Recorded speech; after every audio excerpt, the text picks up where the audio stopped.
So hello and welcome back guys to the channel। कैसे हैं आप? कैसी चल रही है आपकी पढ़ाई? उम्मीद करता हूँ सब बढ़िया होगा और अच्छे से पढ़ाई कर रहे होंगे। तो जैसा कि हमारी सीरीज़ चल ही रही है, दैट इज़ हम पहुँच चुके हैं। आज हम यूनिट 4 का सेकंड टॉपिक करेंगे, जिसमें हमारे पास 3 सब टॉपिक्स हैं। That is your population explosion,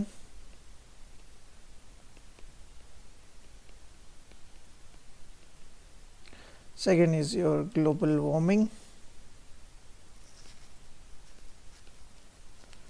and third is your climate change। तो चलिए स्टार्ट करते हैं आज की इस जर्नी। तो पहला टॉपिक है आपका, that is your population explosion. तो बात करें हम पॉपुलेशन एक्सप्लोजन की, तो पॉपुलेशन एक्सप्लोजन समझने से पहले हमें पॉपुलेशन समझना ज़रूरी है। पॉपुलेशन होती क्या है? पॉपुलेशन को अगर हम सिंपल टर्म्स में समझाएं कि दैट ऑल द मेंबर्स या all the citizens of a country, या जो भी हमने लोकेलिटी ली है, लेट सपोज एक डिस्ट्रिक्ट ले लो या एक स्टेट ले लो, विलेज ले सकते हो आप, मतलब इवन ए स्मॉल इंस्टीट्यूशन ले सकते हो आप, कि वो डिफ़ाइन करती है उस एरिया जहाँ पर वो जो सिटीजन्स हैं उस एरिया के या उस लोकेलिटी के, वो डिफ़ाइन करते हैं उस एरिया की पॉपुलेशन को। एंड सिंपली अगर हम समझें कि इतने पीपल्स होने चाहिए जितने हमारे पास रिसोर्सेज अवेलेबल हैं, ठीक है, the number of peoples available so that resources should not waste। कि मतलब उतने रिसोर्सेज या इतने पीपल की जो रिसोर्सेज हैं जो अब हमारे पास अवेलेबल हैं, कि वो जो नॉर्मल पीपल हैं उस एरिया के या सिटीज़न हैं जो उस एरिया के, उनके लिए वो अवेलेबल हो पाए, तो उनको हम बोलेंगे पॉपुलेशन। क्लियर? अब पॉपुलेशन ग्रोथ तो होगी ही होगी, बट पॉपुलेशन एक्सप्लोजन क्या है? तो एक्सप्लोजन क्या है? एक ड्रास्टिक इंक्रीज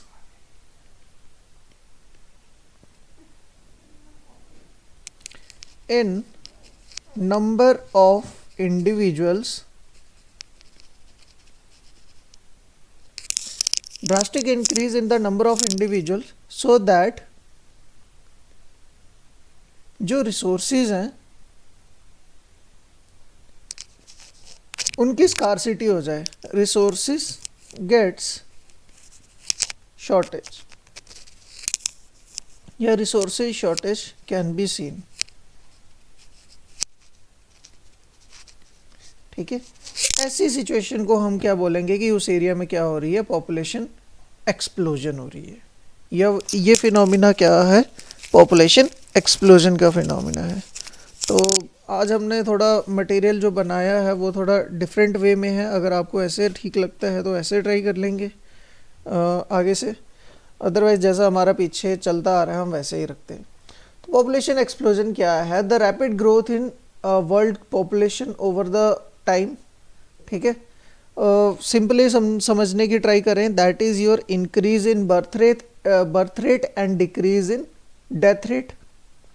तो वो क्या कर देते हैं, आपके पास पॉपुलेशन के जो मेंबर्स हैं वो बढ़ा देते हैं। The current rate of population growth is not significant burden to all human beings. Understanding the factors which affect the population can help the plan for the future। तो overpopulation को define किस तरह से किया गया है? Overpopulation क्या है? When there are more people than can live on earth in comfort, happiness and health and still leave the world a fit place for future generation। तो उसको हम बोलते हैं overpopulation। सॉरी, ये होती है हमारे पास पॉपुलेशन, और जब ये हमारे पास क्या हो जाती है, ये फुलफिल ना हो पाए तो वो हमारे पास हो जाती है यहाँ पर क्या है, as a state of population when there are more people that can live on earth. तो ये हमारे पास ओवर पॉपुलेशन ये है कि मतलब जितने लोग रह सकते हैं उससे ज़्यादा हो जाए। ठीक है, सोनिया मदान मैम क्या कहते हैं, ओवर पॉपुलेशन क्या है, एक स्टेट है जहाँ पर human population rises to an extent exceeding the carrying capacity of ecological setting. मतलब इकोलॉजिकल बैलेंस या इकोलॉजिकल सेटिंग को सरपास कर जाए जब पॉपुलेशन, तो उसको हम बोल देते हैं that is your over population. Over populated environment में क्या होता है, number of people might be more than the available essential material for survival such as transport, water, shelter and social amenities. मतलब जो सोशल नीड्स हैं उनको fulfil करने के लिए या सभी को प्रोवाइड करवाने के लिए हमारे पास क्या होने लग पड़े, प्रॉब्लम होने लग पड़े। तो ऐसी सिचुएशन को हम क्या कहते हैं, over population. This regularly contributes to the environment deterioration, worsening of the quality of life and even the disintegration of the population. Clear? चलिए नेक्स्ट क्या है, कॉजेस। अब कॉजेस समझ लेते हैं। हमारे पास क्या है, रैपिड पॉपुलेशन ग्रोथ का। तो कॉजेस समझने की ट्राई करते हैं। कॉजेस क्या हो सकते हैं, पॉपुलेशन कैसे बढ़ेगी, मतलब न्यू बच्चे पैदा होते जाएंगे, दैट इज हम कह सकते हैं कि increase in birth rate, increase in birth rate, या टेक्निकली टर्म्स में चले जाएं तो हमारे पास नेटैलिटी रेट इंक्रीज हो जाए।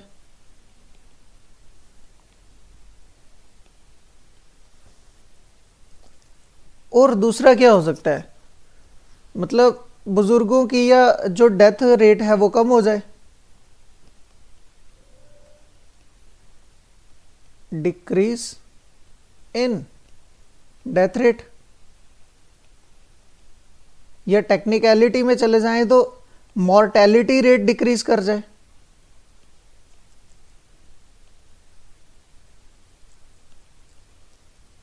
यही दो फीचर्स हो सकते हैं ना, तभी तो इंसान बचेगा। अब इसके साथ क्या हो सकता है वो देख लेते हैं। लाइक आप बोल सकते हो कि सोशल एमिनिटीज़ फुलफिल हो रही हैं, मतलब लाइक जो आपकी बेसिक नीड्स हैं, फूड, क्लोथ एंड शेल्टर, वो फुलफिल हो रहे हैं। मेडिकल फैसिलिटीज़ अच्छी मिल रही हैं।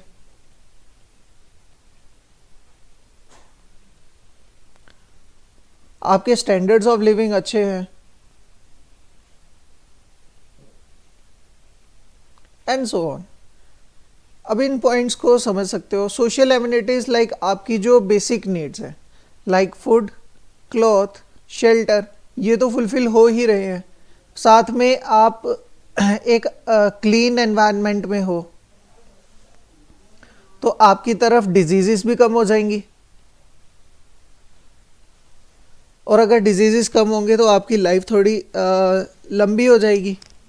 नेक्स्ट, मेडिकल फैसिलिटीज़, अगर गॉड फॉरबिड अगर कोई बीमार हो जाता है तो उसके लिए मेडिकल फैसिलिटीज़ बेटर हैं, और मेडिकल फैसिलिटीज़ मिल रही है तो टाइम से आपकी जो भी प्रॉब्लम है उसका वो क्योर हो जाएगी, और क्योर हो जाएगी मतलब आपकी लाइफ लंबी हो जाएगी। दैट इज़, इससे हमें क्या समझ आ रहा है कि हमारी जो पॉपुलेशन के जो मेंबर्स हैं वो कंटिन्यू कर रहे हैं इन द ग्रुप, जो भी हमारे पास अवेलेबल ग्रुप है। Clear? Increasing the standard of living, इसमें इकोनॉमिक फैक्टर आ जाता है। इकोनॉमिक फैक्टर इन सभी फैक्टर्स को क्या कर रहा है, इंक्लूड कर रहा है, like your social amenity, medical facilities and so on, बाकी फैक्टर्स ऑल्सो। क्लियर? अब रीड कर लेते हैं जो मटेरियल है। कॉजेज़ क्या है, एक्सेलरेटिंग बर्थ रेट, मतलब नंबर ऑफ मेंबर्स बढ़ते जा रहे हैं। Decrease in infant as well as elder mortality rate. Infant mortality मतलब जो बच्चे बर्थ के साथ ही डेथ कॉज हो जाती थी जिनकी, अब उन सब चीज़ों को इम्प्रूव कर लिया है हमारी मेडिकल इंडस्ट्री ने। हमारे पास जो भी बीमारियां हैं उनके क्योर हैं। अलॉन्ग विद दैट जो मतलब जो ओल्ड पर्सन्स भी हैं या जिनको हम ऐसे बोल सकते हैं कि सीनियर सिटीजन्स भी हैं, उनके लिए भी मेडिकल फैसिलिटीज़ बहुत बढ़िया होती जा रही हैं, इस वजह से उनकी लाइफ भी लंबी हो रही है। तो इस वजह से हमारे पास क्या हो रही है, पॉपुलेशन के मेंबर्स बढ़ रहे हैं। नेक्स्ट देख ले, इंक्रीज लाइफ एक्सपेक्टेंसी, कि बेटर न्यूट्रिशन मिल रहा है, बेटर हेल्थ मिल रही है, एजुकेटेड है, एवरेज लाइफ एक्सपेक्टेंसी एक ह्यूमन पॉपुलेशन की अब बढ़ रही है धीरे धीरे। ठीक है, इस तरह से भी हमारे पास क्या हो रहा है, पॉपुलेशन के मेंबर्स बढ़ रहे हैं। नेक्स्ट, इंक्रीज्ड इमिग्रेशन, ये भी एक इम्पॉर्टेंट फीचर है। Like number of different visitors यहाँ पर स्टे कर रहे हैं। ठीक है, जो कहीं ना कहीं हमारी पॉपुलेशन में क्या होते जा रहे हैं, प्लस होते जा रहे हैं, ऐड होते जा रहे हैं, और उनकी एडिशन ही यहाँ पर क्या कर रही है, हम कह सकते हैं कि पॉपुलेशन को इंक्रीज कर रही है। ये इमिग्रेशन एंड एमिग्रेशन का कंसेप्ट क्लियर है तो मैं आगे बढ़ूँ, मुझे लग रहा है क्लियर होगा, क्योंकि अब ग्रेजुएशन के बच्चे यहाँ पर पढ़ रहे हैं, तो इमिग्रेशन एमिग्रेशन में ये एक्सपेक्ट करके चल रहा हूँ कि आपको पता होगा।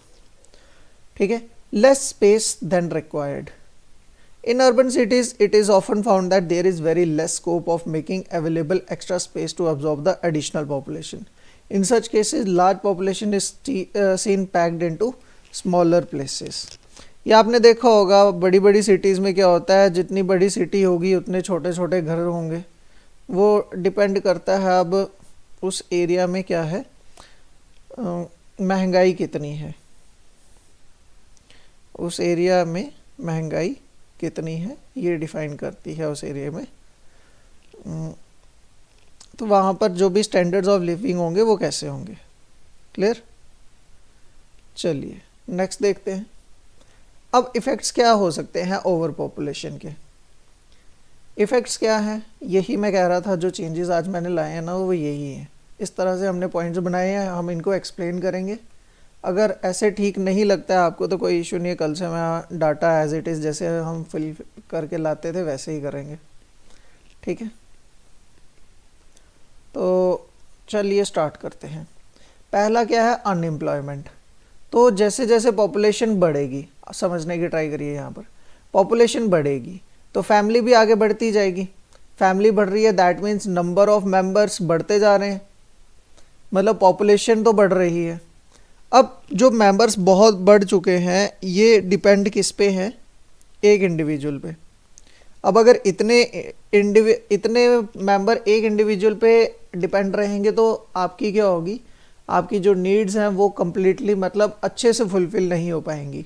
तो इनमें से कोई एक मेंबर क्या करेगा, वो भी जॉब ढूंढेगा। ठीक है, ये पर्सन भी जॉब के लिए जाएगा। तो यहाँ पर अगर एरिया तो लिमिटेड है तो कंपटीशन क्या होता जाएगा, ऐड ऑन होता जाएगा, बढ़ता जाएगा। और सभी जब ऐड होते जाएंगे तो यहाँ पर क्या हो जाएगा, कंपटीशन की वजह से यहाँ पर जो चांसेस हैं वो लिमिटेड है, और लिमिटेड चांसेस होने की वजह से यहाँ पर कंपटीशन बढ़ जाएगा, और जिसको जॉब जो बेटर होगा उसको जॉब मिल जाएगी, और जो बेटर नहीं होगा वो अनएम्प्लॉयड हो जाएगा। अनएम्प्लॉयमेंट क्या कर देगी, सॉरी, ओवर पॉपुलेशन ही क्या कर रही है, एक सोशल इशू नया बना रही है, दैट इज़ योर अनएम्प्लॉयमेंट। ठीक है, ओवर पॉपुलेशन होने की वजह से क्या हो जाएगा, रिसोर्सेज लिमिटेड रहेंगे, रिसोर्सेज लिमिटेड हो जाएंगे, और डिपेंडेंट पीपल्स बढ़ते जाएंगे। डिपेंडेंट पीपल्स क्या करेंगे, बढ़ते जाएंगे। उस वजह से क्या होगा, रिसोर्सेज लिमिटेड हैं तो पॉपुलेशन ज़्यादा है, दैट मीन्स जो रिसोर्सेज हैं वो कम पहुंचेंगे, और उस वजह से क्या होगा, जो भी रिसोर्सेज हैं वो एक्सपेंसिव होके बिकेंगे, एक्सपेंसिव रिसोर्सेज हो जाएंगे। और जो इन रिसोर्सेज को बाय परचेज नहीं कर पाएगा वो क्या करेगा, या वो एक बार अगर परचेज कर रहा है तो वो क्या कर रहा है, पॉवर्टी की ग्रिप में आता जा रहा है धीरे धीरे। समझ आया, मुझे लग रहा है अनएम्प्लॉयमेंट और पॉवर्टी के पॉइंट्स आपको अब क्लियर हो चुके होंगे। Next is your illiteracy. Illiteracy की बात करें, ओवर पॉपुलेशन से इलिटरेसी किस तरह से होगी आप समझिए। यहाँ पर ओवर पॉपुलेशन मतलब नंबर ऑफ मेंबर्स ज़्यादा, नंबर ऑफ मेंबर्स ज़्यादा क्या करेंगे, उसमें क्या हो जाएगी, जो रिसोर्सेज है लाइक एजुकेशन ही अगर किसी बच्चे को प्रोवाइड करवानी है तो वो प्रेफरेबली पहले तो बॉय को करवाई जाएगी, अगर पैसे बचेंगे फिर कहीं गर्ल को करवाई जाएगी, वो और वो भी लिमिटेड, लाइक 10th तक करवा देंगे या 12th करवा देंगे और मैक्स टू मैक्स ग्रेजुएशन करवा लेंगे, नॉट मोर देन दैट। धीरे धीरे क्या होगा, ये हमारे पास पॉपुलेशन की वजह से हमारी इन्फ्लेशन इतनी बढ़ जाएगी, महंगाई इतनी बढ़ जाएगी, तो वहाँ पर क्या होता जाएगा, एक सेक्शन धीरे धीरे कट ऑफ होती जाएगी फ्रॉम एजुकेशन, और वही इसको क्या कर देगी, इलिटरेसी के ट्रैप में डाल देगी। Clear. Next, poor health. Poor health कैसे होगी, over population leads to, over population क्या कर रही है, हमारे पास रिसोर्सेज पे प्रेशर डाल रही है ज़्यादा, रिसोर्सेज या प्रेशर ऑन रिसोर्सेज इंक्रीज कर जाएगा, और इस वजह से क्या होगा, प्रेशर ऑन रिसोर्सेज बढ़ेगा, उस वजह से क्या हो जाएगा, but resources are limited, but resources क्या हैं, लिमिटेड हैं, और उनकी लिमिट होने की वजह से जो जिनको ये नीड है, मतलब पोअर सेक्शन जो होगी, पोअर सेक्शन को क्या हो जाएगा, रिसोर्सेज नहीं मिलेंगे, एब्सेंस ऑफ न्यूट्रिशन, और एब्सेंस ऑफ न्यूट्रिशन क्या करेगी, पोअर हेल्थ को बढ़ाएगी, poor health. Clear, this is your whole phenomena. Next, economy. Economy को कैसे वो करेगी, चेंज करेगी कि इससे क्या होगा, इन्फ्लेशन बढ़ जाएगा, इन्फ्लेशन मतलब महंगाई।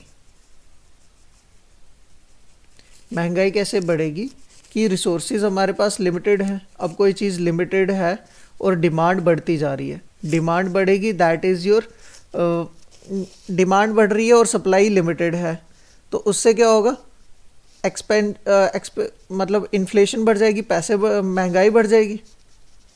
और यही चीज़ होता है, आपने कॉमन एग्जांपल से देखा होगा, अभी पिछले समर की ही बात है, लाइक टोमेटो की सप्लाई क्या हो गई थी, लिमिटेड हो गई थी, लेकिन डिमांड क्या होती जा रही थी, बढ़ती जा रही थी, इस वजह से टमाटर का रेट कितना चला गया था, मोर देन 250 रुपीज़ पर केजी।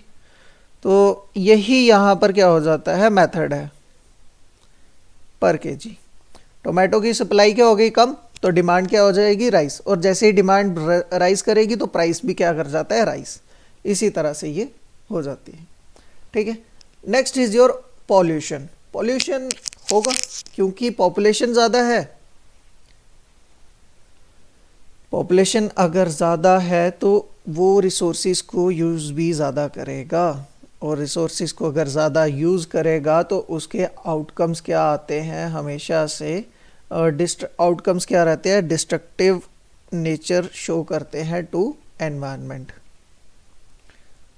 और इसी वजह से हमारे पास क्या होती है, पॉल्यूशन होता है, और पॉल्यूशन हर टाइप का हो जाता है यहाँ पर। ठीक है, चार टाइप का पॉल्यूशन होता है, मुझे आप कमेंट सेक्शन में बताओगे कौन कौन से टाइप के पॉल्यूशन होते हैं। ठीक है, and last is your global warming. बहुत होते हैं बट ये इंपॉर्टेंट है, इस तरह से मुझे मतलब लग रहा है इन पॉइंट्स को समझ के आपको समझ आ जाएगा कि ओवर पॉपुलेशन से क्या होगा। ओवर पॉपुलेशन क्या करेगा, रिसोर्सिस पे ज़्यादा वो करेगा, कंसंट्रेशन बढ़ा देगा, और अपनी सहूलतों के लिए, अपने कंफर्ट के लिए क्या करेगा, ऐसे कुछ इक्विपमेंट्स यूज़ करेगा जो एनवायरनमेंट को हार्म कर रहे होंगे, हार्मफुल फॉर एनवायरनमेंट, और वही हार्मफुल इक्विपमेंट्स क्या कर देंगे, जो हमारे पास यूवी रेडिएशन सन से आ रही हैं उनको ट्रैप करवा देगा ऑन सरफेस ऑफ अर्थ, और वही ट्रैपिंग क्या कर देती है, हमारे पास ग्रीन हाउस बन जाता है, जिसको हम बोलते हैं, जिसको हम डायरेक्टली बोल देते हैं that is your global warming. ठीक है, तो ये होता है हमारे पास ओवर पॉपुलेशन से। नेक्स्ट, हम कैसे इस चीज़ को कंट्रोल कर सकते हैं ओवर पॉपुलेशन को? तो पहला पॉइंट क्या है, increase the minimum age of marriage. Clear, पहले क्या होता था कि मिनिमम एज ऑफ मैरिज कर दी जाती थी 18 साल। 18, हाँ, लड़कों की उम्र थी 21 साल और लड़कियों की थी 18 साल और शादी हो जाती थी। बट अब रिसेंट टाइम में गवर्नमेंट ने इसको क्या कर दिया है, इनको भी क्या कर दिया है, 21 साल की एज कर दी है दोनों की शादी के लिए। और उस वजह से क्या होगा, मतलब जो पॉपुलेशन यहाँ पर शादी के, अगर वो 19 साल में भी शादी कर रही है, तो जो मेंबर पॉपुलेशन में इस लड़की की 20 साल की एज में ऐड होना था, अब वो कम से कम 22 साल की एज में होगा या 23 साल की एज में होगा। मतलब जो पॉपुलेशन 2 साल पहले बढ़ जानी थी, अब वो ही पॉपुलेशन एटलीस्ट 2 साल बाद बढ़ रही है। समझ आया? इसको कहते हैं इंक्रीज। इस वजह से क्या होगा, जो मिनिमम एज बढ़ाई गई है मैरिज की, ये बेनिफिट वहाँ से हमें ऑब्जर्व होगा। ठीक है। फोकस ऑन इम्प्रूविंग, नहीं improving the status of women. Status of women जैसे ही बढ़ेगा तो वो अपनी बॉडी पे एक अपना राइट तो समझेगी, और जब तक वो कंफर्टेबल नहीं है टू कंसीव बेबी, तब तक वो बेबी कंसीव नहीं होगा और आगे की जनरेशन में वो अभी ऐड नहीं होगा जब तक उस फीमेल की वो नहीं होगी, क्या बोलते हैं इसको, मतलब उसकी परमिशन नहीं होगी। क्लियर, समझ आया? Next, awareness regarding the negatives of over population, कि लोगों को अवेयर करना है रिगार्डिंग कि अगर ज़्यादा मेंबर्स होंगे पॉपुलेशन में तो वो किस तरह से आपको हार्म कर सकता है। ऑब्वियसली इकोनॉमिक हार्म है, सोशल हार्म है, बहुत से हैं, एडवांटेजेस भी होते हैं, बट कहीं ना कहीं एक तरह से हार्मफुल ही है। रीज़न कि जिस तरह से महंगाई बढ़ रही है उस तरह से, उस वजह से, उस वे में अगर देखा जाए तो हमारे लिए चीज़ें हार्मफुल है। Next is your adoption of orphans. तो आपने देखा होगा कि डिफरेंट ऑर्फनेजेस होते हैं जहाँ पर वो बच्चे रहते हैं जिनके माँ बाप बाय एनी चांस क्या हो गई होती है, उनकी डेथ हो गई होती है। तो उन बच्चों को अगर अडॉप्ट करने का क्या होगा, मतलब एक तरह की मुहिम जैसी चलाई जाए या एक तरह का इनिशिएटिव लिया जाए, तो जो पेरेंट्स मतलब बेबी को कंसीव नहीं कर पा रहे हैं, उनके पास एक बच्चा आ जाएगा और पॉपुलेशन भी कंट्रोल में रहेगी। क्लियर? तो ये भी एक इनिशिएटिव लिया जा सकता है। या हम इस तरह से देखें कि हम एम्प्लॉयमेंट जनरेशन इतना कर लें कि जिनको भी नीड है या जिनकी नीड फुलफिल ना होने की वजह से क्या हो रही है, अनएम्प्लॉयमेंट बढ़ती जा रही है, या हम कह सकते हैं कि वो ओवर पॉपुलेशन के क्राइटेरिया में पढ़ते जा रहे हैं, तो वो कहीं ना कहीं क्या हो जाए, कंट्रोल में आ जाए। मतलब हम हम एम्प्लॉयमेंट ही इतना ज़्यादा कर दें। Next, increase the standard of living. अब स्टैंडर्ड ऑफ लिविंग तब ही होगा जब हम एम्प्लॉयमेंट के सोर्सेज बढ़ाएंगे। ठीक है, एम्प्लॉयमेंट के सोर्सेज बढ़ेंगे तो उनके पास फाइनेंशियली स्टेबिलिटी आएगी, और फाइनेंशियल स्टेबिलिटी क्या कर सकती है आपको, हमें इन्फ्लेशन से बचा सकती है। Inflation on basis of family, मतलब आपके फैमिली के खर्चों को कंट्रोल भी नहीं कह सकते हैं हम, कि हम ये कह सकते हैं कि आपके खर्चों को उठा सकेगी, होल्ड कर सकेगी, और इस वजह से आपकी थोड़ी बेटर हो सकती हैं चीज़ें। Next, increase per capita income. ये भी एम्प्लॉयमेंट बेस्ड ही पॉइंट है कि आपकी इनकम बढ़ा दी जाएगी और इनकम की वजह से आपकी जो भी नीड्स हैं वो फुलफिल हो पाएंगी और आप ओवर पॉपुलेशन या अनएम्प्लॉयड की कैटेगरी में नहीं आओगे। ठीक है, लेट मैरिज वो यही है, मिनिमम एज ऑफ मैरिज, या ट्राई करो कि थोड़ी लेट मैरिज हो, सो दैट इंसान अपनी प्रिवेसी भी इंजॉय कर लेता है, अपनी लाइफ भी इंजॉय कर लेता है, और इन फ्यूचर जाके बाकी चीज़ें भी डील हो जाती हैं। सेल्फ कंट्रोल की मतलब ड्यूरिंग इंटरकोर्स आपको प्रिकॉशंस लेके ही इंटीमेट होना है and so on. Similar way में फैमिली प्लानिंग है एंड रिक्रिएशनल फैसिलिटीज़, मतलब न्यू न्यू इनोवेशंस बता करने की, सो दैट हमारे पास न्यू इनोवेटिव स्टेप्स हमारे पास अवेलेबल हों, जिससे हम ओवर पॉपुलेशन को या ओवर पॉपुलेशन को हम कंट्रोल कर पाएँ या पॉपुलेशन पे एक बैरियर लगा पाएँ। क्लियर? तो ये टॉपिक मुझे लग रहा है यहाँ होता है ख़त्म। दैट इज़ योर क्या था, ये पॉपुलेशन एक्सप्लोजन। अब हम चलते हैं ग्लोबल वार्मिंग की तरफ।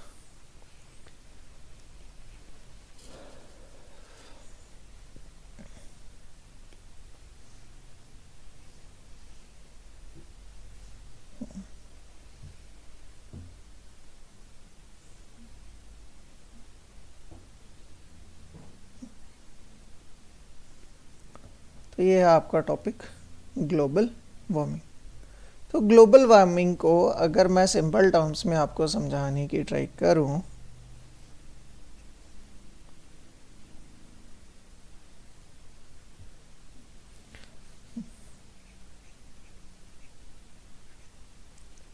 ग्लोबल वार्मिंग, तो ग्लोबल वार्मिंग बेसिकली क्या है, पूरी अर्थ का एवरेज टेम्परेचर राइज कर जाना ऑफ ग्लोब, कि पूरी ग्लोब का या पूरी अर्थ का जो टेम्परेचर है वो राइज करते जाना बाय एनी मीन्स। ठीक है, अब टेम्परेचर अगर राइज कर रहा है तो ऑब्वियसली क्या होगा, उसके पीछे कोई एजेंट होगा। तो इसके पीछे की चलिए थोड़ी आज साइंस ही पढ़ा लूँ, मैं आपको थोड़ा समझा दूँ। लेट सपोज ये हमारी अर्थ का सरफेस है। ठीक है, अब ज्योग्राफी में थोड़ा इंटरेस्ट दिखाएंगे यहाँ पर। तो अर्थ है ये हमारी प्यारी पृथ्वी माता, ऊपर एक एनवेलप रहता है गैसेस का इस तरह से, जिसमें डिफरेंट लेयर्स रहती हैं, troposphere, stratosphere, mesosphere, ionosphere and exosphere. इस तरह से डिफरेंट लेयर्स रहती हैं।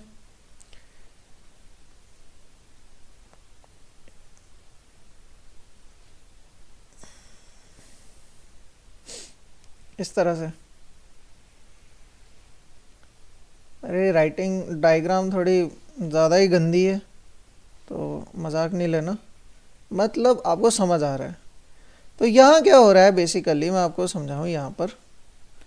तो जो भी यहाँ सन है, वहाँ से जो सनलाइट आ रही है on the surface of earth, तो वो बेसिकली क्या करती है, अर्थ के सरफेस को करती है वार्म और चले जाती है वापस। ठीक है, ये है सनलाइट की रेडिएशंस का काम। बट जैसे ही हमारी अर्थ पे कुछ ऐसी बदतमीज़ी की जाती है, बदतमीज़ी इन द सेंस कि हम कुछ ऐसे प्रोडक्ट्स यूज़ करते हैं जिसकी गैसेस रिलीज़ होती हैं और वो यहाँ पर एक न्यू लेयर बना देती हैं अपने में। ठीक है, इस तरह मतलब ये बहुत ऊपर हो गया, यहाँ अपने यहाँ पर एक न्यू लेयर बना लेती हैं। मैं कलर चेंज कर देता हूँ यहाँ पर, मतलब यहाँ पर एक और लेयर बन जाती है, जो मतलब जो रेडिएशंस यहाँ से आई हुई हैं इनको वापस नहीं जाने दिया जा रहा है, ये यहीं पर रिस्ट्रिक्ट हो गई हैं। अब ये वापस आ तो रही हैं, वापस जा नहीं रही हैं, तो ये कहीं यहीं पर घूमती फिरती रहेंगी। यहाँ घूमेंगी तो अर्थ का टेम्परेचर क्या कर रही हैं, ये राइज कर रही हैं, और यही टेम्परेचर का जो राइज है इसी को हम बोलते हैं ग्लोबल वार्मिंग। समझ आया? ये है हमारे पास ग्लोबल वार्मिंग। अब ये ग्लोबल वार्मिंग करने के लिए कौन कौन इसका जिम्मेदार है, तो इसमें सबसे बड़ी बहन आती है इनकी ये क्लोरोफ्लोरोकार्बन, और इसकी भी एक बड़ी बहन है, उसका नाम है हाइड्रोफ्लोरोकार्बन। ये इससे भी खतरनाक है। बाकी डिफरेंट है, एरोसोल्स होते हैं, ऑक्साइड्स ऑफ नाइट्रोजन है, या ऑक्साइड्स ऑफ सल्फर हैं,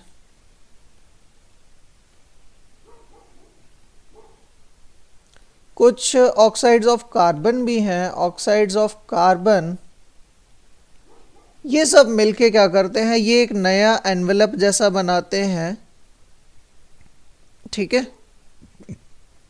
तो इसी को बोलते हैं हम ग्लोबल वार्मिंग। इसका बेसिक फिनोमिना आपने देखा होगा, अगर कोई प्लांट नर्सरी में गए होंगे आप कभी, तो प्लांट नर्सरी में क्या होता है, जो भी नीचे फ्लावर पॉट्स पड़े होते हैं तो ऊपर एक ग्रीन सा नेट लगाया होता है, इस तरह से, इस तरह से। थोड़ा मैं कलर ही ग्रीन ही ले लेता हूँ यहाँ पर, ग्रीन भी ढंग का नहीं है कोई, हाँ जी। तो इस तरह से एक ग्रीन सा नेट लगा रहता है यहाँ पर, कुछ ज़्यादा ही।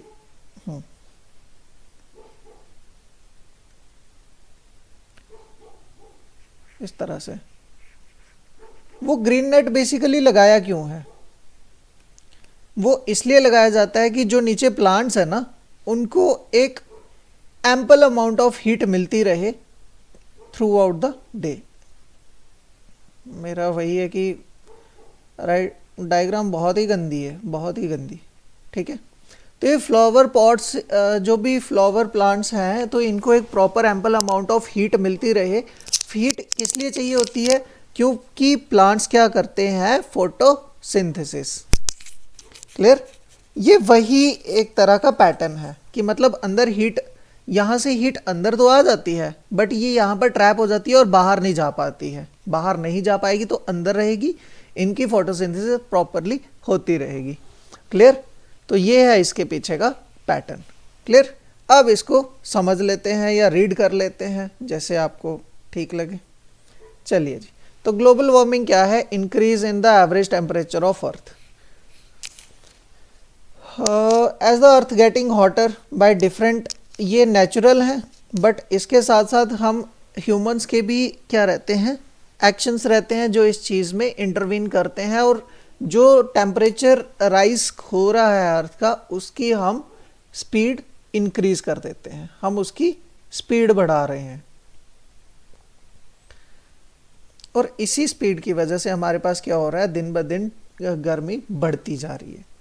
तो ग्लोबल वार्मिंग क्या है, ग्रीन हाउस इफेक्ट क्या है, ये यही था जो मैंने यहाँ पर समझाया ना आपको, ये वाला इसी की तरह है ये। चलिए,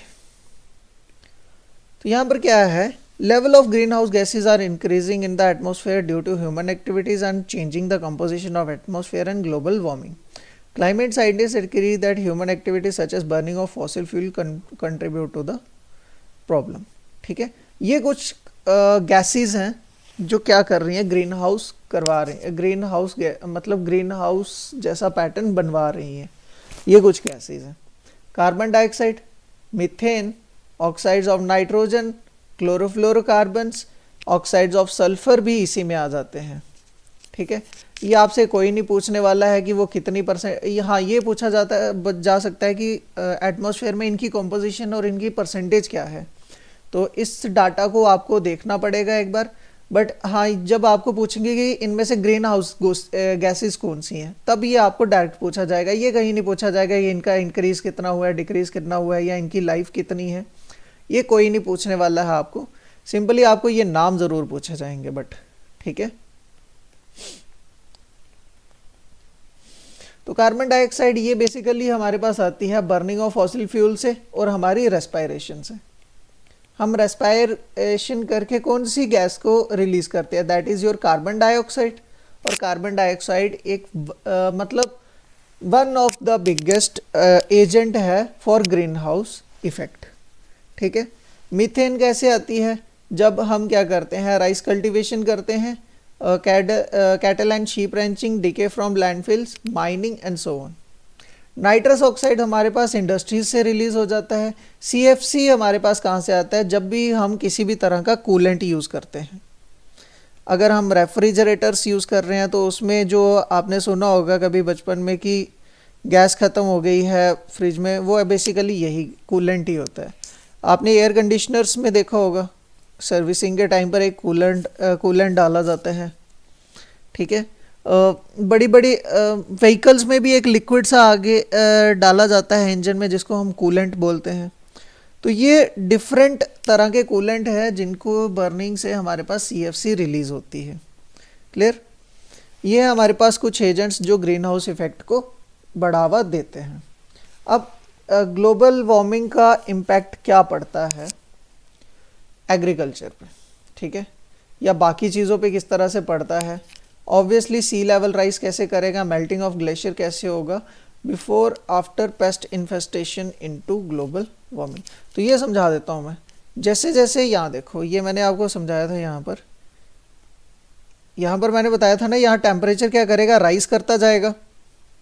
अब ये टेम्परेचर अगर राइज कर रहा है तो आपको राइज होने पे क्या होती है, स्वेटिंग होती है, पसीना आता है। वही यहाँ पर पृथ्वी के साथ भी होगा, अर्थ के साथ भी सेम फिनोमिना होगा। यहाँ पर भी जो वाटर कहीं ना कहीं क्या हुआ है, सेट हुआ है, मतलब सॉलिडिफाइड हुआ है, वो मेल्ट होना शुरू हो जाएगा। अब वाटर सॉलिडिफाइड फॉर्म में क्या होती है, या तो आइस होती है या स्नो होती है, और लार्जर अमाउंट में देखा जाए तो हम बोल सकते हैं कि ग्लेशियर्स होते हैं। ये स्टार्ट हो जाएंगे मेल्ट होना, मेल्टिंग स्टार्ट हो जाएगी इनकी। अब मेल्टिंग अगर इनकी हो रही है तो जो भी हमारे पास सीज हैं, ओशंस हैं, रिवर्स हैं, उनमें क्या होगा, वाटर बढ़ता जाएगा, वाटर लेवल इंक्रीज करता जाएगा, और वाटर लेवल इंक्रीज होते ही क्या होगा, जो भी कोस्टल एरियाज हैं वो सिंक करना शुरू हो जाएंगे, उनकी सिंकिंग शुरू हो जाएगी। और एक टाइम ऐसा आएगा कि हमारे पास जितने ग्लेशियर्स अगर एट प्रेजेंट अगर ग्लेशियर्स पिघल जाएं तो हमारी अर्थ पे कोई भी ज़मीन नहीं रहे, पूरी मतलब हम कह सकते हैं कि हमारी पूरी अर्थ वो हो जाएगी, सिंक हो जाएगी, ठीक है। नेक्स्ट, ग्लोबल वार्मिंग से क्या होगा, हीट वेव्स आती हैं, period of unusual warm weather हो जाएगा, ocean warming, sea level rise, coastal flooding, glacier melting, Arctic and Antarctic warming. Heat wave समझा देता हूँ, सोलर फ्लेयर्स करके आप पढ़ोगे जब ज्योग्राफी करोगे ना, तो वहाँ पर आपको एक टर्म मिलेगी सोलर फ्लेयर्स। ये क्या होती है, गर्म हवाएं आती हैं सन की तरफ से, सोलर विंड्स बोलते हैं हम इनको। जब इनका टेम्परेचर बहुत ज़्यादा हाई हमारी अर्थ पे पहुँचता है, हम इनको बोलते हैं सोलर फ्लेयर्स या हीट वेव्स, ठीक है। और इसकी वजह से क्या होता है, हमारे पास आजकल आप देख सकते हो कि जो समर है, मतलब जो हमारा वार्म वेदर है वो बहुत लंबा होता जा रहा है। वार्म वेदर पहले क्या होता था, लाइक अप्रैल में थोड़ी थोड़ी गर्मी शुरू होती थी और अक्टूबर में जाके ठंड मतलब ख़त्म हो जाती थी, और अक्टूबर एंडिंग तक ठंडी हो जाती है, लाइक 6 महीने का रहता। बट आज के ज़माने में मार्च में शुरू होती है गर्मी, और कभी कभी नवंबर भी क्रॉस कर जाती है, लाइक 8 महीने की गर्मी हो रही है और 4 महीने की सर्दियाँ हो रही हैं। तो ये क्या है, एक तरह से एक आउटकम है किसका, ग्लोबल वार्मिंग का। क्लियर, ये सारे इसी में है। इसी वजह से आर्कटिक एंड अंटार्कटिक वार्मिंग हो रही है। ये हमारे पास एक तरह से हम बोल सकते हैं कि ट्रेजर है किसका, ग्लेशियर्स का, और ये भी मेल्ट होंगे तो हमारे पास प्रॉब्लम हो जाएगी। यहाँ पर एक और लिख सकते हो आप, ग्रीनलैंड। उसमें भी जो हमारे पास मतलब स्नो जमी रहती थी वो भी पिघलना अब शुरू हो चुकी है। बाकी इसकी वजह से और प्रॉब्लम्स क्या होंगी, डिजीजेस बने होंगी, इम्बैलेंस सीजन टाइमिंग, ये तो आपको समझ आ चुका है।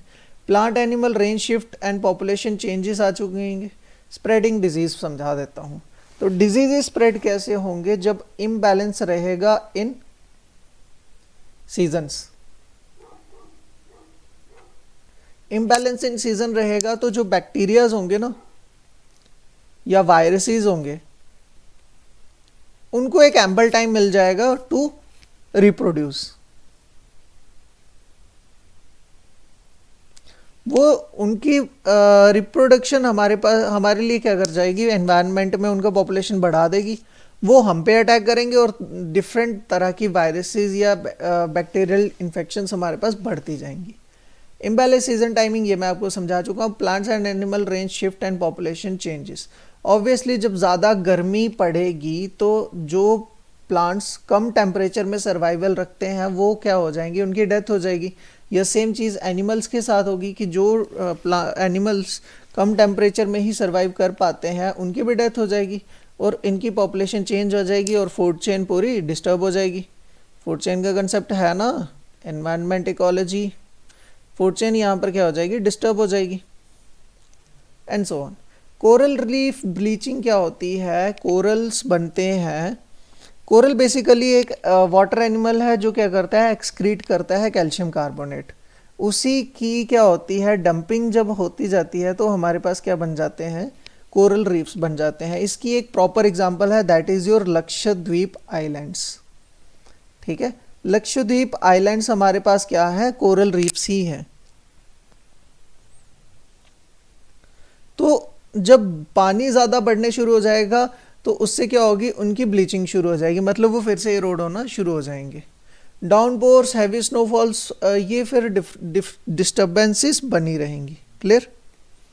ये impact of climate change on agriculture, shortage in grain production होगी, पॉवर्टी हो जाएगी, टेम्परेचर डिफरेंस आ जाएंगे, potential impact of atmospheric carbon dioxide on yield, ये भी डिफर करेगी, क्वालिटी ख़राब हो जाएगी, इरोजन होगी, potential effects of global climate change and paste, glacier retreat हो जाएंगे, और ओजोन एंड यूवी। ये समझा देता हूँ मैं आपको, यूवी भी, ये जो सनलाइट अर्थ पे आ रही थी ना यहाँ पर, एक जो यहाँ पर ट्रैप हो रही है, ये बेसिकली जो रेडिएशंस होती हैं ये होती हैं यूवी रेडिएशंस। ये मैं आपको नेक्स्ट शीट पे ही यहाँ पर करवा देता हूँ। बेसिकली ये जो सन की तरफ से लाइट आती है ना, सन रेस जिनको हम बोल रहे हैं, ये इस तरह और ये एक सेकंड, ये इस तरह से जो आती है सन की तरफ से, ये बेसिकली क्या है, हमारे पास यूवी रेडिएशंस हैं। यूवी रेडिएशंस मतलब अल्ट्रावायलेट रेडिएशंस। ठीक है, अल्ट्रावायलेट रेडिएशंस में भी हमारे पास क्या होती हैं, 3 प्रकार हैं इनकी, अल्ट्रावायलेट ए, अल्ट्रावायलेट बी और अल्ट्रावायलेट सी। उसमें से अल्ट्रावायलेट ए और अल्ट्रावायलेट बी हार्मफुल नहीं है, अल्ट्रावायलेट बी हार्मफुल है। आपने कभी एडवर्टाइजमेंट देखी होगी तो आपने देखा होगा सनस्क्रीन जो सेल की जाती है, वो एडवर्टीजमेंट क्या करते हैं, protection from UV B radiations. Clear. तो यूवी बी इनमें हार्मफुल है, UV A and UV C हैं वो हार्मफुल नहीं है। क्लियर। अब यूवी रेडिएशंस की जो हार्मफुल इम्पैक्ट्स हैं या यूवी बी के जो हार्मफुल इम्पैक्ट्स हैं वो क्या क्या हैं, आप खुद बता सकते हो क्या हो सकता है इससे, या आपने बचपन में भी पढ़े हुए हैं, कुछ रॉकेट साइंस नहीं है। स्किन कैंसर, आई कैटरैक्ट, ये जो अभी तक हमने पढ़े हैं ये सारे आ जाएंगे। उसके बाद टेम्परेचर राइज, और क्या हो सकता है, उसके बाद glacier smelting and so on. जितने भी हमने आज किए हैं ये सारे आप ऐड करते जाना इसमें। ठीक है, अल्ट्रावायलेट वाला पॉइंट करवा दिया, ग्रीन हाउस करवा दिया, गैसेस बता दी, इम्पैक्ट्स बता दिए, कंट्रोल कैसे कर सकते हैं ये अभी मैं बता दूंगा और आपका ये टॉपिक कवर हो जाएगा। Try to maintain standards of natural temperature, जो नेचुरल टेम्परेचर हमारे पास चलता आया हम उसी को मेंटेन करने की ट्राई करें। ऐसे इक्विपमेंट्स यूज़ करें जहाँ पर कार्बन एमिशन बहुत कम हो जाए। फॉरेस्ट और एग्रीकल्चर को बढ़ाते चलें। हम टैक्स उन पे इंक्रीज़ करें जिन चीज़ों से हमारे पास क्या होता जाए, कार्बन एमिशन हो रही है। यहाँ पर क्या लिखा है, पेट्रोलियम प्रोडक्ट्स। अब मैं ये एक्सपेक्ट करूँ आपसे कि आपको पेट्रोल एंड पेट्रोलियम में डिफरेंस पता है या नहीं है। अगर डिफरेंस पता है तो वेल एंड गुड, अगर नहीं पता है तो प्लीज़ ऑनेस्टली मुझे कमेंट सेक्शन में बता देना। मैं इसके लिए शॉर्ट वीडियो बना दूंगा सो दैट आपका ये कंसेप्ट क्लियर हो जाए। अभी अगर बताऊंगा तो मुझे लग रहा है लेक्चर कुछ ज़्यादा ही लंबा हो जाएगा, अभी एक टॉपिक और कवर करना है। ठीक है, switching to nuclear energy sources जहाँ पर कंट्रोल्ड न्यूक्लियर रिएक्शंस हो। ठीक है, अगर ये अनकंट्रोल्ड हो जाएंगी फिर तो दुनिया बर्बाद है। Next, developing low carbon emission technique, switching renewable resources, decrease use of green house gases. Clear. तो ये हमारे यहाँ पर ग्लोबल वार्मिंग का टॉपिक भी होता है कवर। अब हम चलेंगे क्लाइमेट चेंज की तरफ।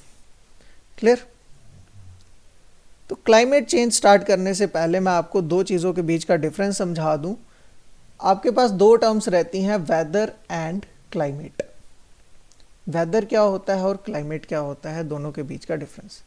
तो वेदर क्या है, वेदर होता है आपका टेम्परेरी टाइम का, ठीक है। आप कभी भी गूगल करोगे तो आप क्या करते हो, वेदर फोरकास्ट चेक करते हो, आप क्लाइमेट फोरकास्ट चेक नहीं करते हो। क्लियर। तो वेदर आपकी नॉर्मल कंडीशंस, या हम कह सकते हैं कि नॉर्मल मतलब टेम्परेरी टाइम के लिए और टेम्परेरी ड्यूरेशन के लिए होगा। बट जब क्लाइमेट की बात करते हैं तो क्लाइमेट के लिए हम एवरेज लेते हैं, कितने टाइम का, एटलीस्ट 20 ईयर्स का, 20 साल का एवरेज टेम्परेचर लिया जाता है या वेदर कंडीशंस को लिया जाता है, फिर उसका जो एवरेज निकलता है उसको हम बोलते हैं climate of any area. Clear. अब इसमें अगर चेंजेस आ रहे हैं तो हमारी मतलब 25 साल की मेहनत बेकार जा रही है। मतलब हम जो 25 साल से मान के चल रहे थे चीज़ें, 25 साल मतलब 2 जनरेशन्स निकलने वाली हैं उसके आगे। तो इतने में अगर चेंज आ रहा है हमारे पास तो इट इज़ अ प्रॉब्लम, या हम इसको बोल सकते हैं कि it is a topic of concern. Clear. तो क्लाइमेट चेंज क्या है, refers to a shift in average weather conditions. आ गया ना, average weather conditions including measure like temperature, humidity, rainfall, cloudiness, wind patterns, change in frequency of these conditions and so on. Clear. ये है हमारे पास climate change. अब इससे क्या impacts पड़ सकते हैं, लाइक ये हमारे पास हुआ कैसे, कॉजेस ऑफ क्लाइमेट चेंज। अगर ग्लोबल लेवल पे चीज़ों को समझा जाए तो हम मान सकते हैं कि इंडस्ट्रियल रेवोल्यूशन एक एजेंट रहा, ग्रीन हाउस गैसेज एमिशन बढ़ा, उसके बाद ओजोन लेयर या ओजोन होल हमारे पास बना, और इस वजह से हमारे पास क्या हुई, ग्लोबल वार्मिंग हुई। इंडस्ट्रियल रेवोल्यूशन का पॉइंट बता देता हूँ, बाकी ग्रीन हाउस गैसेज मैंने आपको समझा दिए, ओजोन लेयर का कंसेप्ट मैं बता दूंगा और ग्लोबल वार्मिंग भी आपको पता है। इंडस्ट्रियल रेवोल्यूशन में बेसिकली क्या हुआ था, जब लोग ट्रेडिशनल से मशीनरी की तरफ या ऑटोमेशन की तरफ गए, तो ऑटोमेशन में क्या होने लगा, वहाँ जो भी मशीन्स यूज़ हो रही थी, मशीन्स ने क्या कर दिया, वहाँ पर मशीन्स के लिए एनर्जी चाहिए। अब एनर्जी कहाँ से आएगी, ऑब्वियसली या तो कोल बर्न होगा या पेट्रोलियम कोई प्रोडक्ट होगा जो यूज़ किया जाएगा। तो पेट्रोलियम का यूज़ होगा तो वहाँ से क्या निकलेगा, emission of carbon dioxides, emission of oxides of carbon, और वही ऑक्साइड्स ऑफ कार्बन क्या कर देंगे, आपके पास ग्रीन हाउस गैस की तरह एक्ट करेंगे, जो अल्टीमेटली क्या कर रही है, आपके पास ग्लोबल वार्मिंग कर रही है। समझ आया। क्लियर। अब इसी की वजह से यहाँ पर एक एजेंट इसका और था, मैंने बताया था ना आपको, जो बहुत बदतमीज़ गैस थी, दैट इज़ योर क्लोरोफ्लोरोकार्बन। तो आप ये समझ के चलिए, एक केमिस्ट्री का मैं आपको मेथड बता दूं कि रिएक्टिविटी, या हम बोल सकते हैं कि इलेक्ट्रोनेगेटिविटी का एक कंसेप्ट होता है, वो डिफाइन करता है कि कितनी जल्दी कोई एटम क्या कर रहा है, रिएक्ट करता है किसी दूसरे एलिमेंट से। तो आप सबसे ज़्यादा होती है वो पावर होती है बेसिकली फ्लोरीन की, फिर होती है ऑक्सीजन की, फिर होती है chlorine, bromine and so halogens, और यहाँ पर आ जाते हैं हमारे पास कार्बन। ठीक है, कार्बन भी यहीं कहीं रहते हैं। तो यहाँ पर जो ओजोन है हमारे पास, मैं यहाँ आपको समझा दूँ, ओजोन बेसिकली क्या है, ओजोन ये है हमारे पास मॉलिक्यूल है जहाँ पर 3 ऑक्सीजन का हमें एक मॉलिक्यूल मिलता है। यूजुअली हमें ऑक्सीजन इस फॉर्म में मिलती है O2 में, बट ओजोन में हमारे पास ऑक्सीजन हमें इस ग्रुप में मिलती है। तो O3 बनती कैसे है कि डिफरेंट ऑक्सीजन यहाँ पर क्या होंगे, मर्ज करते हैं, नेसेंट ऑक्सीजन बनते हैं O2, और जब इसको एक और ऑक्सीजन मिलता है तो ये हमारे पास क्या बन जाती है, O3। क्लियर। ये बन गई है मेरे पास अब ओजोन। तो जब हम कूलेंट्स यूज़ करते हैं वहाँ से क्या रिलीज होती है, CFC। ये है क्लोरीन, ये है फ्लोरीन, और ये है कार्बन। मतलब सभी की टेंडेंसी क्या है, रिएक्ट करने की है। कार्बन से ऑक्सीजन रिएक्ट करेगा, CO2 बन जाएगा। ऑक्सीजन से FO बनता है, क्लोरीन से ClO बनते हैं। तो ये सभी क्या करते जाएंगे, मतलब एक ऑक्सीजन यूज़ होता जा रहा है इस तरह से। मतलब ये O3 है तो इसको मैं इस तरह से लिख लूँ। तो सभी अगर एक एक ऑक्सीजन भी यूज़ करें तो हमारे पास क्या हो रहा है, एक ऑक्सीजन का मॉलिक्यूल ख़त्म हो रहा है, और ये बहुत फास्टली होता है। इस वजह से क्या हो जाएगी, ओजोन जो है वो हमारे पास है एटमॉस्फेयर के स्ट्रेटोस्फेयर में। और जब ओजोन हमारे पास कम होना शुरू हो जाती है ना, तो हमारे पास क्या हो जाता है, यूवी रेडिएशंस डायरेक्टली आ जाती हैं अर्थ पे। वो हमारे अर्थ को बहुत ज़्यादा गर्म कर देती हैं। और यूवी में भी UVB वो मोस्ट हार्मफुल है। क्लियर। तो जैसे ही ये ओजोन हमारे जो ऑक्सीजन है ये हमारे पास अनअवेलेबल होना शुरू हो जाएगा, तो इस लेयर में क्या हो जाएगा, एक गैप बन जाएगा। इसी गैप को टर्म दी गई थी हमारे पास, that is your ozone hole. इस तरह से जो गैप बनेगा बीच में, इसी को बोल दिया गया था ओजोन होल। क्लियर। इस गैप को बोल दिया गया ओजोन होल। यही यहाँ पर पॉइंट था, यही थिनिंग ऑफ ओजोन लेयर, और इस वजह से हमारे पास क्या होगा, ओजोन होल बन जाएगा। क्लियर। नेक्स्ट इम्पैक्ट क्या है, एक्सट्रीम हीट में चेंज आ जाएगा, मतलब टेम्परेचर बढ़ जाएगा। इंक्रीज रेनफॉल, जब टेम्परेचर बढ़ेगा, यहाँ ज्योग्राफी थोड़ी सी समझिए। जब सनलाइट ज़्यादा पड़ेगी तो वाटर जो समुद्रों में है, ठीक है, उसमें क्या होगा, वेपराइजेशन और इवेपोरेशन इंक्रीज हो जाएगी। इंक्रीज हो जाएगी तो क्लाउड फॉर्मेशन फास्ट हो जाएगी। जब क्लाउड फॉर्मेशन फास्ट होगी, जब उनकी कंडेंसेशन होगी, तो रेनफॉल फिर से बहुत फास्ट हो जाएगा। अगर रेनफॉल फास्ट होगा तो ये क्या करेगा, ज़मीन पे इरोजन भी फास्ट करेगा। जैसे अभी हुई ना थोड़े दिन पहले बारिश, तो इतने बड़े बड़े ओले गिरे। ओले गिरने से क्या हुआ, जो भी मिट्टी थी वो इरोड होगी इस तरह से। ठीक है, तो ये प्रॉब्लम हमारे पास हो जाती है। Next, change in availability of food and fresh water, वो ऑब्वियसली आएगी ही। Changing weather patterns have affected crop yield and the quantity of crops like wheat and maize that can be produced from an area of land. Water बढ़ता जाएगा तो जो सी level है वो भी बढ़ जाएगा। जो rising sea level of water in oceans या सीज होगा वो भी बढ़ता जाएगा। Next, loss of biodiversity in nature होगा। जब बहुत ज़्यादा टेम्परेचर पड़ना शुरू हो जाएगा, तो मैंने बताया था छोटे छोटे जो प्लांट्स होते हैं जो ज़्यादा टेम्परेचर बेयर नहीं कर पाएंगे उनकी डेथ हो जाएगी। सेम वे में छोटे छोटे जो इंसेक्ट्स होंगे उनकी डेथ हो जाएगी। और अल्टीमेटली ये किस पे इम्पैक्ट कर रहे हैं, फूड चेन पे। और फूड चेन अगर डिस्टर्ब हो रही है तो हमारे इकोसिस्टम ही हमारे पास क्या हो रहा है, डिस्टर्ब हो रहा है।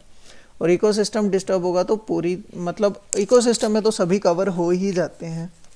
ठीक है, तो फ्यूचर इम्पैक्ट्स क्या हो जाएंगे, टेम्परेचर बहुत ज़्यादा बढ़ जाएगा और ग्लोबल वार्मिंग एकदम एक टाइम पर पूरे ग्लेशियर्स को मेल्ट कर देगी। Declining the availability of water, global warming by tackling its causes. Next क्या है, नेट ज़ीरो। नेट ज़ीरो क्या होता है ये पूछा जा सकता है आपको, कि वहाँ पर नेट ज़ीरो एक ऐसी सिचुएशन आ जाएगी जहाँ पर जो हमारे पास कार्बन और कार्बन के ऑक्साइड्स हैं उनकी एमिशन हम क्या कर देंगे, अप्रॉक्सीमेटली ज़ीरो। कंप्लीट ज़ीरो तो नहीं बोल सकते हैं, हो भी नहीं पाएगी। रीज़न क्या है, क्योंकि हम बीइंग अ ह्यूमन भी हम क्या कर रहे हैं, कार्बन डाइऑक्साइड एक्सहेल कर रहे हैं। तो अप्रॉक्सीमेट ज़ीरो हम ला सकते हैं उसको। ठीक है, achieving net zero means reducing global greenhouse gas emission to much lower than today and balancing the remaining emission by reabsorbing the same amount of from the atmosphere. तो यहाँ पर हम क्या कर सकते हैं, किस तरह से हम क्लाइमेट को कंट्रोल कर सकते हैं, जो भी चेंजेस आ रहे हैं उसमें। Change your sources to lower power consumption of gadgets.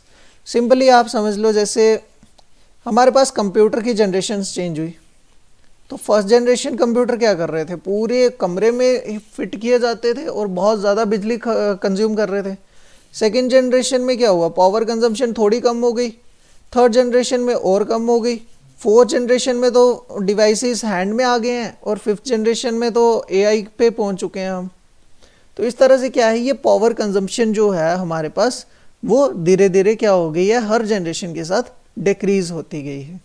ठीक है, adopt 3 Rs, that is your reduce, reuse and recycle. तो ऐसा नहीं है कि आप लैम्बोर्गिनी खरीदोगे, मुझे तो स्पेलिंग भी नहीं आ रही, एक बार यूज़ करोगे फेंक दोगे, मतलब वो चीज़ क्या है, रीयूज़ के लायक है। आप ऐसी चीज़ें लीजिए जो बार बार यूज़ हो सकती हैं। ऐसा नहीं है कि एक फंक्शन में एक ड्रेस पहन ली, अब वो दोबारा कभी नहीं पहनेंगे, उसको यूज़ कर सकते हो, कोई नहीं इतना ऑब्जर्व कर रहा है। मतलब कहने का ये है कि आप कोई भी चीज़ कंज्यूम कर, मतलब अपनी कमोडिटी यूज़ कर रहे हो तो उसको इस तरह से यूज़ करो, it can be used in future, उसको आप दोबारा यूज़ कर सकते हो और उसको रिसाइकिल कर पाओ। क्लियर, ऐसी चीज़ें लो। Make errands to single trip, मतलब बार बार घूमने जाना है, उस चीज़ को ख़त्म करके एक ही टूर लगाओ, थोड़ा लंबा हो जाए कोई इशू नहीं है, सो दैट आपके सारे काम एक ही बारी में ख़त्म हो जाए और आपकी टाइम भी सेव हो जाए। क्लियर, बहुत ज़्यादा पेड़ लगाओ, एफॉरेस्टेशन करवाओ और उसके रिगार्डिंग बाकी भी चीज़ों, क्लाइमेट चेंज के रिगार्डिंग अवेयरनेस फैलाओ, सो दैट लोगों को समझ आए कि वो क्या गलत कर रहे हैं। क्लियर, बाकी ये वाला एलिमेंट कुछ ऐसे ही है, इसको इग्नोर ही कर दो। तो ये टॉपिक भी आपका यहाँ पर ख़त्म होता है। So thank you for joining guys, I hope आपको समझ आ रही हैं चीज़ें। इन केस अगर आपको नहीं भी समझ आ रही हैं तो आप पूछ सकते हो यार किसी भी टाइम, जो भी आपका इम्पोर्टेंट, जो भी आपको कन्फ्यूज़न है। तो मिलते हैं नेक्स्ट वीडियो में जल्द ही। Till then goodbye, keep learning and keep revising.